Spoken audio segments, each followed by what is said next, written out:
اسرائیل په ایران حمله وکړه. تهران کې دا اور بل دی او اسرائیلي پوځ دا وکړی دی چې هغه د ایران زړه یې ویشتی دی، معنا د ایران اټمي بټۍ یې ویشتي دي. د پرون راسې د دې حملې تمه کېده. د ایران مشر آیت الله خامنه‌ای وایي چې ایران باندې چې کوم حمله شوې ده د دې ځواب به ورکول کېږي او ډېر سخت ځواب به ورکول کېږي. د ایران یو لوی پوځي کمانډر هم په دې حمله کې ایران تصدیق کوي چې وژل شوی دی. د دې نه مخکې هم په ایران باندې دا قسمه حملې شوې دي. ایران د هغې ځواب ورکړی دی یا ایران حمله کړې ده، اسرائیل یې ځواب ورکړی دی. خو دا ځل د دې حملو لپاره تیاری پرون په وایټ هاوس کې چې کله خبره کېده نو معلومېده چې روانې دي. که څه هم د امریکې د باندنیو چارو وزیر مارکو روبیو د دې حملو نه د ناخبرتیا پخلی کړی دی. دا خبره اوس تاسو وګورئ چې ما لږې شېبو مخکې پروګرام ریکارډ کړ چې د پاکستان د ځواکونو مشر ایر مارشل فیلډ مارشل عاصم منیر په واشنګټن کې دی. امریکې رابللی دی، ست یې رابللی دی. د پوځ یو پریډ کېدونکی دی 250 کاله پوره کېږي. اوس زه نور باس نه کومه، لږه شېبه مخکې ما په دې ډېر تفصیلي باس کړی دی او ډېر په غور سره دې نکتو یو ځای کولو ما کوشش کړی و. نو اوس حمله شوې ده، دا برخه په دې پروګرام کې ما یو ځای کړه. خو راځئ چې تاسو اوس بوځم خپل سټوډیو ته او د اسرائیل د حملې او د امریکا د ایران خلاف د ګامونو پورته کولو کې د پاکستان کردار څه کېدی شي، دا تفصیل اوس په دې پروګرام کې په شریکه ګورو.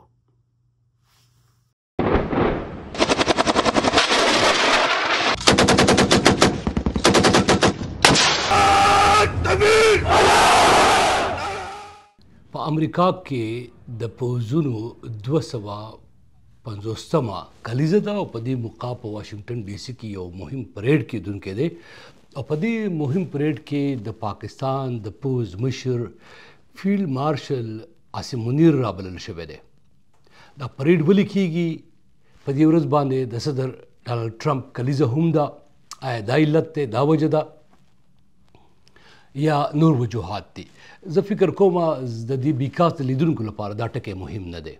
د عاصم منیر په دې غونډه کې رابلل د ځانګړي میلمه په توګه او په دې کې برخه اخیستل دا مهم ټکی دی. عاصم منیر یې هسې رابللی دی، د صدر ټرمپ دا ملګری دی، دوست دی، داسې نه ده. دا د امریکې په سیمه کې د نوي سټراټیژیکو خواهشاتو بدلونونو یو اشاره ده. په داسې وخت کې چې د هند او پاکستان جګړه وشوه، اسرائیل او امریکا د ایران خلاف جګړه کول غواړي، په دې وخت کې دا رابلل. په دې باندې باس کومه، دا په دې نظر وګورئ چې تنقید یا تنقیص یا ستاینه پکې نه ده بلکې یو منظرکشي ده. د امریکې د پوځ د 250مې کلیزې په پوځي مراسمو کې د پاکستان د فیلډ مارشل عاصم منیر ګډون یوازې یو تشریفاتي عمل نه دی بلکې یو ژور جیو سټراټیجیک پیغام دی. دا قدم د امریکې د نوې سټراټیژۍ برخه ده چې غواړي پاکستان د چین او روس نه بیل کړي او بیرته خپل محور ته راولي، خپلې سینې ته راجوخ کړي. بلې لوري ته پاکستان دا فرصت د خپل پوځ د نړیوال مشروعیت او داخلي جنجالونو په حق نه هم د ګټې په توګه کارولی شي. هندوستان، افغانستان او ایران دا ګام د سیمې د تولې بې تولې کېدو په سترګه ګوري او اندېښمن دي چې دا به د کشمیر ترهګرۍ ضد جګړې او افغان ولس یا افغانستان په وضعیت یو ژور اغیز ولري. دا نننی بیکاسټ فقط یو باس نه دی بلکې دا داسې باس دی چې دا د نوې لوبې د پیل یو منظرکشي تاسو ته ښایي. دلته د پاکستان د پوځ مشر جنرال فیلډ مارشل عاصم منیر ته د امریکا د پوځ د 250مې کلیزې په پریډ کې د ګډون بلنو ورکولو باندې مهم اړخونو باندې باس کوم چې د سیمې نړیوال سیاست او د امریکا او پاکستان د اړیکو لپاره ژور اهمیت لري. په اخر کې به د پی ټی ایم، بی ایل ای او پاکستان تحریک انصاف په موضوع باس کوم. د امریکا او پاکستان د امنیتي اړیکو بیا ژوندي کېدل د جنرال منیر بلنه دا ښایي چې امریکا غواړي د پاکستان سره خپل پوځي او سټراټیجیک اړیکې بیرته ژوندۍ کړي، خصوصا د ترهګرۍ ضد مبارزې او د افغانستان پاکستان ثبات په برخه کې د امریکا سټراټیجي د پاکستان سره بیا اړیکې ولې له افغانستانه د وتلو وروستو یوه خلا پیدا شوې ده. امریکا اوس پوهیږي چې له افغانستانه د وتلو وروستو یو ډول جغرافیایي استخباراتي او پوځي خلا جوړه شوې ده، او که پاکستان د دې سره شامل نه وي او ملګری نه وي نو د امریکا لپاره به یو سخت چیلنج وي. بلې غواړي ته امریکا غواړي چې د چین او روس سره سیالي وکړي. پاکستان د سی پیک په مورد کې د چین سره ډېرې پراخه او ژورې اړیکې لري، روس ته هم ورنږدې شوی دی. نو امریکا ځکه غواړي چې پاکستان بیرته خپل مدار ته راولي. یوه نکته دا ده. په دې کې بله نکته چې دا هغه د ترهګرۍ په ضد همکاري ده. تاسو ته به یاد وي چې د امریکې یو جنرال د پاکستان د فیلډ مارشل عاصم منیر صاحب په کانګرس کې صفت وکړه چې هغه سړی ورته په لاس ورکړه چا چې د امریکا له افغانستان د راوتو په وخت حمله کړې وه. ترهګرۍ ضد په جګړه کې همکارۍ کې داعش دی، خراسان څنګه دا ټي ټي پي دی، دوی وده کړې ده. امریکا غواړي پاکستان بیا یو ځل په دې برخه کې شریک پاتې شي، او نه یوازې له نظر اتفاق چې دی په دې کې دی غواړي ورسره، بلکې په عمل کې هم د پاکستان شرکت ضروري ګڼي. پاکستان ګټه څه کېدی شي په داسې حال کې چې د پاکستان دننه پوځ د سیاسي لانجو، بشري حقوقو سرغړونو او اقتصاد کې د مداخلې له کبله له سختو نیوکو سره مخ دی. د عاصم منیر په دې پریډ کې بلنه هغه ته نړیوال اعتبار هم ورکوي، او په کور دننه دا خلاف چې کوم بغاوت دی یا تنقید دی یا یو پروپاګنډه ده هغې ته ماتې ورکولی شي. جنرال منیر ته شخصي ګټه هم رسي. په وروستیو کې هغه د فیلډ مارشل رتبې ته ورسېد. دا نړیواله پیژندنه هغه ته کورني طاقت کې ګټه رسوي او ښایي د راتلونکو انتخاباتو کې سیاسي چاپیریال باندې یو ډېر اغیزه ولري. اقتصادي توګه باندې هم پاکستان د دې نه ګټه پورته کولی شي. مثال په توګه د امریکا پوځي همکاري چې ده او د پوځ لارې ګټه چې ده، دې کې پاکستان د آی ایم ایف نه یا نورو نړیوالو نه چې کوم قرضونه غواړي په دې کې هغه باور زیاتولی شي. ځکه نړیوالې ادارې تاسو ته معلومه ده چې د پاکستان په هکله کم سے کم د ثبات د سمبول یا علامت په توګه ورته ګوري، حکومت ته نه، پوځ ته. اوس په دې باندې د هندوستان، ایران او افغانستان اکثر عملونه ممکنه څه کېدی شي. د هند به تاسو مطبوعات کتلی وي چې سیاستدانان یې هم او مطبوعات یې هم دې بلنې ته یو سټراټیجیک تېروتنه وایي او سوال کوي چې امریکا له پاکستان نه څه غواړي.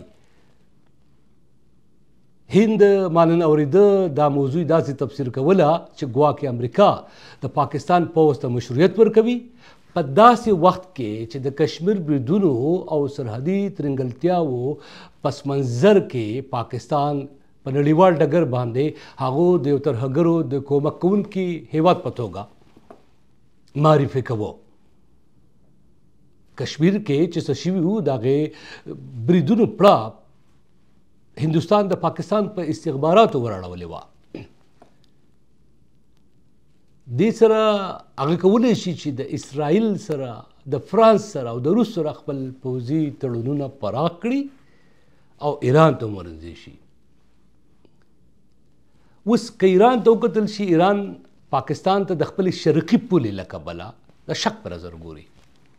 د امریکا دا ګام ممکنه تهران ته دا پیغام ورکړي چې امریکا یو ځل بیا په دغه سیمه کې د پاکستان د لارې خپل نفوذ پراخ کړي. امریکا او اسرائیل تیاری نیولې ده د ایران د ګواښ نه وروستو چې که حمله وشوه نو ایران کې اخوندان چې دي د هغو بیا خیر نشته دی. په افغانستان کې طالبان دي، د طالبانو د امریکا سره دا وخت کم نږدې اړیکې خو نشته دی. البته امریکا د طالبانو په هکله کوم بدګماني نه لري، خو پاکستان د طالبانو نه شکایت لري ضرور.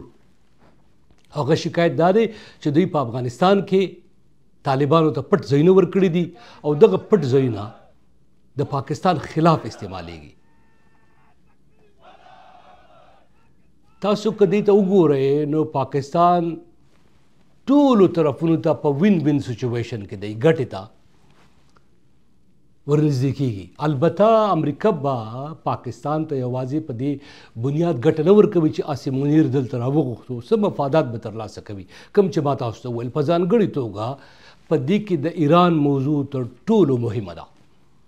ما سره ډېر زیات انفارمیشن دی، معلومات دي چې پاکستان د ایران په موضوع کې او د اسرائیل په موضوع کې څه کوي او څه یې کړي دي، خو هغه نن نه وایم، هغې ته وخت را روان دی، دغه معلومات به در کومه. نننی بیکاز په ځانګړې توګه تاسو په دې نظر وګورئ چې په دې کې امریکا څه کوي او پاکستان نه څنګه ګټه پورته کوي. او پاکستان د پوځ مشر جنرال اسیم منیر چې فیلډ مارشل شوی هم دی، هغه په دې کې خپلې ګټې څنګه ترلاسه کولی شي، په دې نظر ورته وګورئ.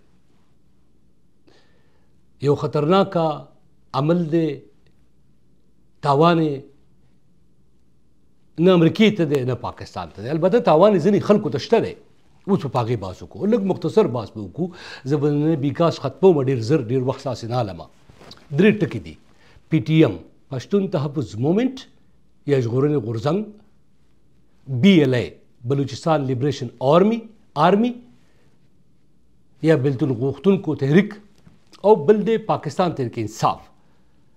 PTM او BLA ته راځم، خو ول پاکستان تحریک انصاف باندې بحث کوم. پاکستان تحریک انصاف ګوند چې مشر عمران خان په قید کې دی، په زندان کې دی، او د پاکستان د پوځ د مشر جنرال اسیم منیر په هکله هغه دا ګمان کوي چې دی د سیاسي اختلاف په بنیاد باندې د په قید کې وراچولی دی، مخالفینو ته ګټه رسوي. د دې غونډه کې شرکت وروستو د ډانلډ ټرمپ سره شانه بشانه د کېناستو وروستو د PTI د مشرانو د ارمانونه زه فکر نه کوم چې پوره شي، چې هغو دلته لابي کوله، لابینګ یې کو، او امریکایان سنیټران او کانګرسمنان یې په دې اخته کړي وو چې پاکستان پوځ ظلم کوي او عمران خان په قید کې وراچولی دی. دا قصه د منځه لاړه، کټ تاوان دی. او په راتلونکو انتخاباتو کې څنګه لږ شي به مخکې ما وویل، اسیم منیر به د امریکا که کومک او ملګرتیا وي او امریکا چې کوم مفادات دي د پاکستان نه، نو که څوک شور کوي، که څوک شر کوي، که څوک د بشري حقونو مطالبې کوي، اسیم منیر 15 وړه ګوتې په غوړو کې دي. د دې نه خبره واورېده. را به شو BLA ته. BLA چې په بلوچستان کې د ازادېدو یو تحریک او وسلواله مبارزه کوي، او د پاکستان په پوځ او په نیمه پوځي ځواکونو یا د پاکستان په هغه شخصیتونو باندې چې هغه په بلوچستان کې ځي راځي، هغې حملې کوي یا یې په چینیانو باندې حملې کوي، دې ته هم په ممکنه توګه باندې یو سخت زیان ورسي، یو مشکل سره مخ شي. اوس به راشو PTM ته. د PTM سره خو نه امریکا ملګرې ده، نه ورسره برطانیه ملګرې ده، او پاکستان خو لازمه خبره ده چې په کې هغو ته له شک په نظر کتل کېږي. البته یو امید موجود و چې په امریکا کې د بشري حقوقو ادارې، ملګري ملتونه، جنیوا د جنایتونو خلاف یا د نړیوالو جرمونو خلاف نړیوال عدالت او داسې نور خلک چې دی هغه د غږ ته غوږ نیسي. خو کله که امریکا یو طاقتور هیواد دی د پاکستان د پوځ سره ملګري شوه او دومره زیات احترام ورته ورکوي او خپل مفادات پې ترسره کوي او د چین او د روس په مقابله کې ځان ته جوختوي، نو د پاکستان د پوځ ځینې فرمایشونه خو به پوره کوي. د پاکستان د پوځ مشر اسیم منیر به په خپل پریډ کې څه فرمایش خو راوړی وي، څه شاپینګ لیست خو به یې راوړی وي چې یو پکې دا هم دی چې په پاکستان کې د پاکستان د پوځ خلاف د پښتون تحفظ مومنټ تحریک چې دی هغه د دې خلاف خبره کوي، د بشري حقوقو خلاف ورزۍ مجرمانې ګڼي. نو دا غږونه که څه لږ ډېر وو، زه په ډېر زه وایم داسې، زه به داسې ووایم چې دغه غږونه چې دي، دغه خواهشونه چې دي، خوبونه چې دي، دې ته نقصان رسي. امریکا که پاکستان پوځ یې ملګری دی، د پاکستان د پوځ سره دوستي غواړي، نو هغه بیا د کومو تحریکونو، د کومو بشري حقونو، د غږونو، د جلسونو لپاره دومره پروا نه لري. ځای په ځای به تاسو بیانونه بیا هم وینئ، خو خو زه فکر کوم چې دا تاوان څرنګه چې افغانستان کې طالبان فکر کوي، څرنګه چې د تهران اخوندان فکر کوي، څرنګه چې هندوستانیان فکر کوي، دغه فکر زه فکر کوم چې د پی ټی ایم، بی ایل ای او د پی ټی آی خلک هم په دې کې شک نشته دی چې هغه به دا اندېښنه لري.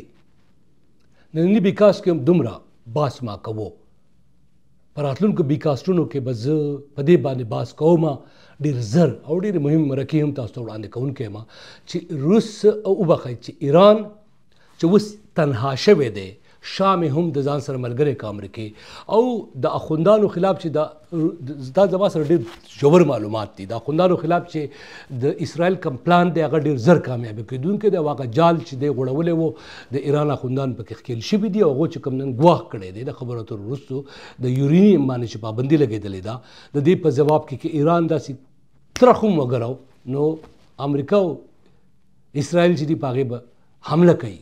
دې باندې به تفصیلي بیکاست کوم ډېر زر. تر هغې پورې که تاسو غواړئ د بیکاست ملګرتیا وکړئ، کولی شئ چې په ډسکرپشن کې د پیټریون لینک چې دی په کوم کې چې پیډ سبسکرپشن دی تاسو کولی شئ د هغې ملګري جوړ شئ. همدا ډول د بیکاست زه